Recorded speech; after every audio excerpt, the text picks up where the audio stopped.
In my most recent video on serfdom and manorialism in the Roman Empire, there was a bit of a problem whilst I was editing.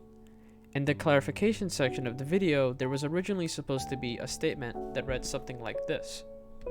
The Catholic Church may have banned the enslavement of fellow Christians, but invading pagan barbarians were under no jurisdiction of the Church. Neither were the Arians or other non-Catholic heterodox groups that sprouted in Western Europe at the time.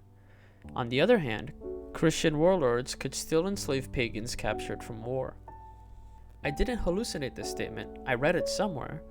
Multiple places in fact, and for a very long time I took it as plain fact, specifically that the Catholic Church abolished the enslavement of Christians very early on in its history. I only came across this mistake because I made the simple Google search to check which pope specifically was responsible for this supposed abolition. Google told me that it was Pope Eugene IV in 1435, almost 1,000 years after the fall of the Western Roman Empire, and thus completely irrelevant to the original video. So then, did such an abolition early on, say, around the time of Constantine or the fall of the Western Roman Empire, actually occur? Well, as it turns out, the short answer is no, but the long answer is complicated. I first came across this quote-unquote fact officially when I was reading the book From Slavery to Feudalism in Southwestern Europe. The following passage reads, "On the one hand, the Church proclaimed the equality of all men before God.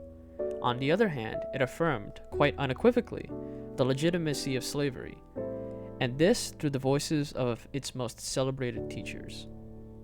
These teachers included none other than St. Augustine and Gregory the Great, both of whom were important and ecclesiastically recognized theologians in the 4th, 5th, and 6th centuries. In other words, they were some of the Church Fathers, the other two being Ambrose and Jerome, recognized as authority figures by the apostolic churches, including the Roman Catholic Church. Starting with Augustine, St. Augustine of Hippo was a theologian and bishop living from 354 to 430 AD. He wrote many philosophical texts on the matters of faith, God, virtue, and scripture, and his works and thoughts would be cited by future theologians for thousands of years from virtually all major denominations. His opinions on slavery then would be quite valuable in exploring the Church's opinions in general. Augustine was quite subtle on the matter of slavery, yet we have this passage from the City of God to rely upon for his thoughts.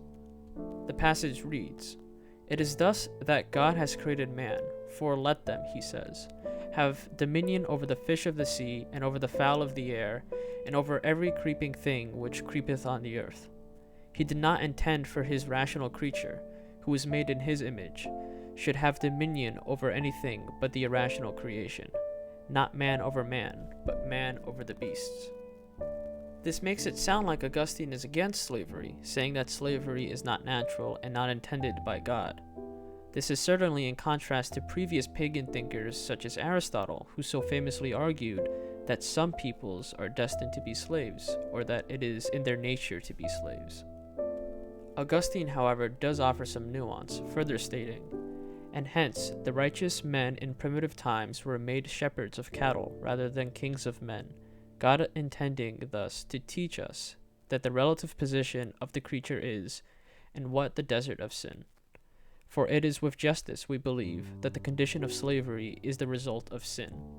It is a name, therefore, introduced by sin and not by nature." In other words, Augustine did believe in slavery, not as a natural state of existence for certain populations, but as a judicial punishment for the committing of sin. This association of slavery with sin can also be seen in his metaphorical use of the word slave, which was also done by the Stoics beforehand, yet carried out by the Christians such as Augustine himself. These literary tropes show a strong connection and attitude between the state of enslavement and the state of sin or lack of virtue, placing the question of slavery into a question of the moral worth of the individual slave rather than the innate nature of the slave as Aristotle would have looked for. This quote-unquote Augustinian slavery then is clearly separated from the quote-unquote Aristotelian slavery, as the former places slavery as a state of sin and justice, and the latter places slavery as a state of nature and essence. If this stance is a weird and confusing middle ground for you, then it should be noted that a similar stance can be found in the 13th Amendment to the United States Constitution, which abolished all forms of slavery in the United States except for slavery as punishment. Slavery as punishment is very much alive in the US today, so it can be argued that the modern-day American stance on slavery is somewhat Augustinian. Furthermore, the Aristotelian idea of natural slavery cannot be understated in its significance. In practical terms, the idea was revived during the Renaissance when ancient Greek thought in general was having a revitalization. One perfect example of this involves the discovery of the Americas. By 1550, Spain had enjoyed its large colonial empire for almost half a century by that point, and the monarchy was perplexed on the quote-unquote Indian question, that is, how should native peoples be treated within its empire? The monarchy clashed these opposing views in a formal debate in the town of Valladolid, with the crown as an audience. On one side of the debate was popular Renaissance man Juan Gines Sepulveda, who was no doubt referencing Aristotle in his argument that it was the native's natural state to be enslaved. On the other side of the debate, the response by Catholic Bishop Bartolomé de las Casas would go down as one of the most famous examples of Catholic humanity in this time period. Being a bishop of Cuba, he was intimately aware of the prejudices that the native peoples had experienced, as well as their innate humanity and equality in nature to the Spanish people. So it can definitely be said that there was a genuine difference between the Aristotelian view of slavery, the view that is much more stereotypical look of what slavery is, and the Augustinian view of slavery, which is much closer to the realities of today. These are, however, all textual pieces on philosophy and theology. How can we be so sure that the early Catholic Church truly took this stance in its actions? To answer this question, we must first go into the story of the Circumcellions.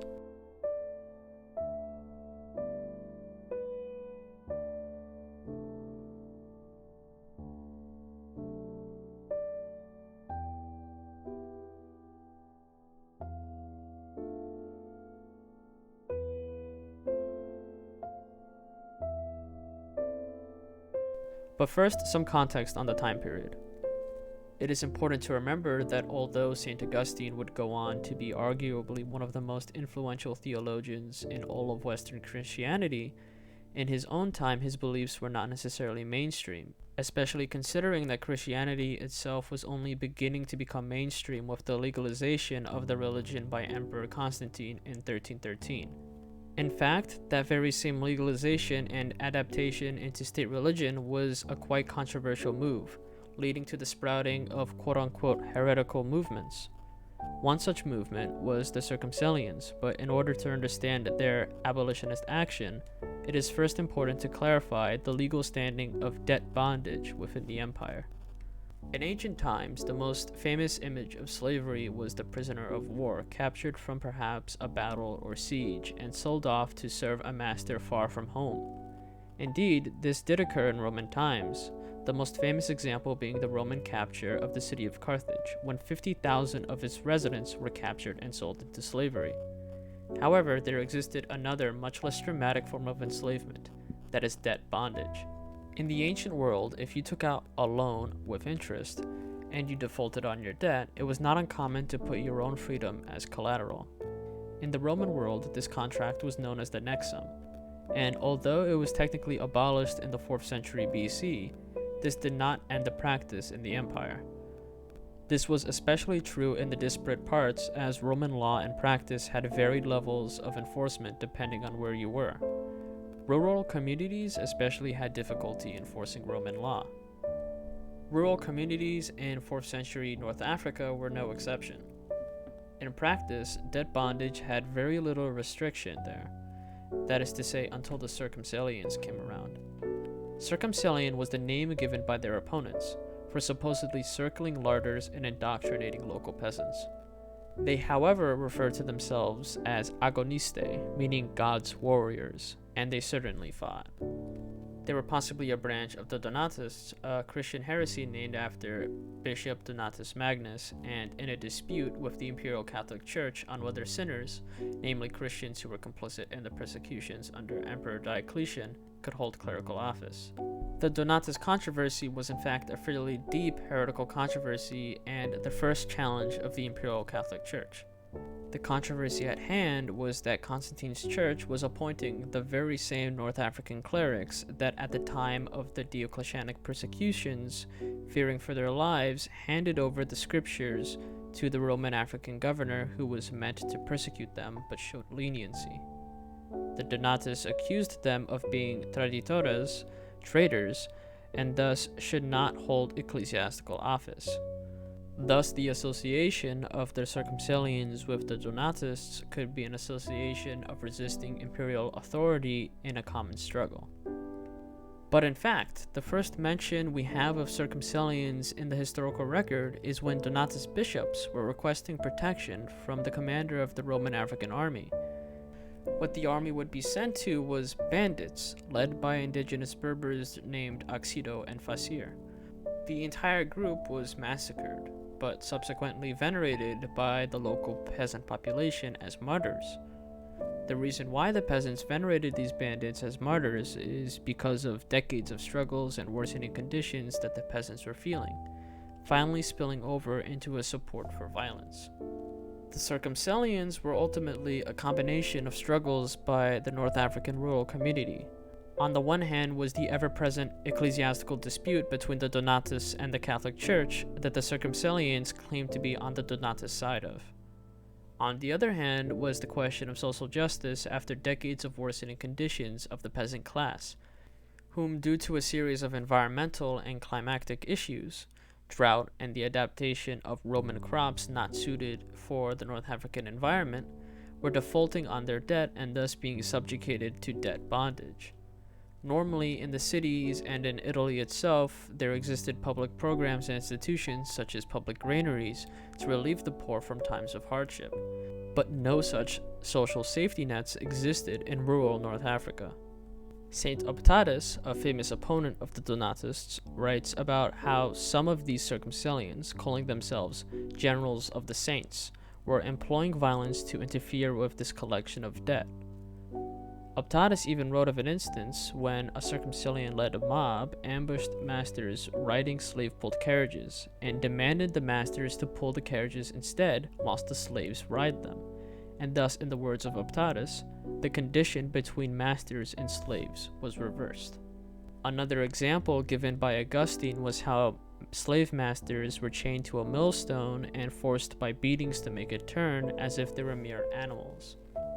It is an important reminder that debt bondage at this time was highly illegal according to imperial Roman law, but the law was seldom enforced in practice in these rural communities of North Africa, where the Circumcellions were active.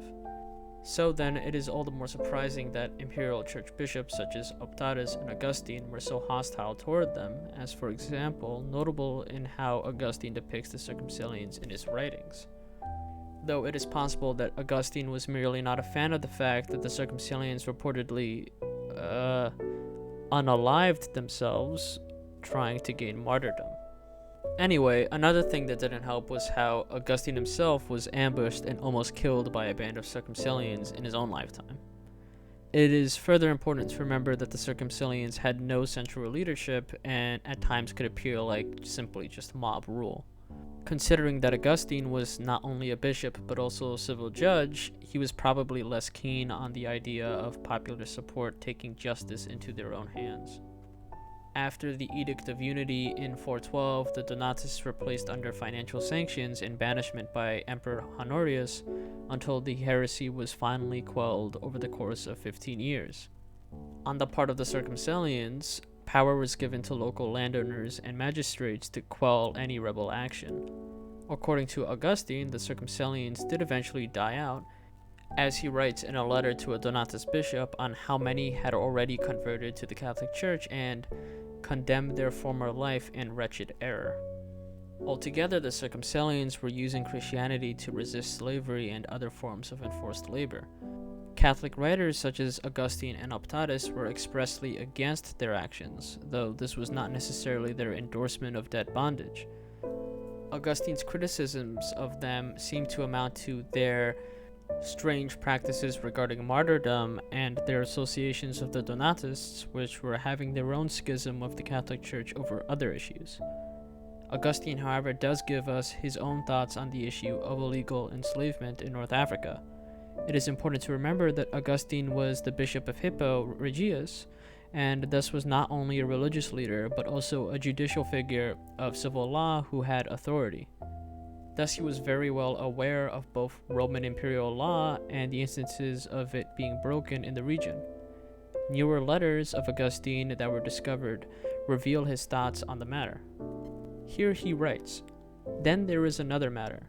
There are so many of those in Africa who were commonly called slave dealers, that they seem to be draining Africa of much of its human population and transferring their merchandise to other provinces across the sea. Almost all of these are free persons. Only a few are found to have been sold by their parents, and these people buy them.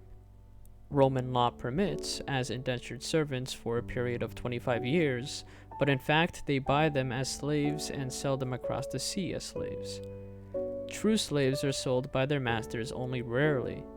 Now from this bunch of merchants has grown up a multitude of pillaging and corrupting dealers, so that in herds, shouting and frightening military or barbarian attire, they invade sparsely populated and remote rural villages, and they violently carry off those whom they would sell to these merchants." Interestingly, Augustus mentions how this illegal slave trade was much less common during the rule of Emperor Honorius, where it is revealed that he decreed to hunt down and punish these traders. This is relevant because Honorius was in fact emperor toward the end of the schism involving the Donatists and the Circumcellions. If Augustine is to be believed, Honorius's actions did help for a while, although the situation ultimately worsened again. It is also further questionable how successful Honorius's actions were in the first place, given that under his reign the empire was already crumbling, dealing with invasions of Vandals, Alans, and Suebi into Gaul, rebellions in Britain and North Africa, and massive forces of King Alaric of the Visigoths threatening to sack Italy itself. Shortly after this letter was written, North Africa itself was conquered by the Vandals in 435 AD, further minimizing the enforcement of Roman law in the region. Considering that the Vandals were either pagan or Arian Christian, another form of heresy that didn't recognize the authority of the Catholic Church, at this point the thoughts of the North African Church on slavery was rendered irrelevant. It is important to note, however, that when Augustine was referring to the legality of the slave trades in relation to Roman law, he was speaking as a civil judge rather than as a Christian bishop, which can be ascertained when he appeals to Roman law rather than, say, Christian scripture. To better understand how the late antique church on its own felt about the issue of slavery, it is probably best to analyze the church after the fall of the Western Roman Empire.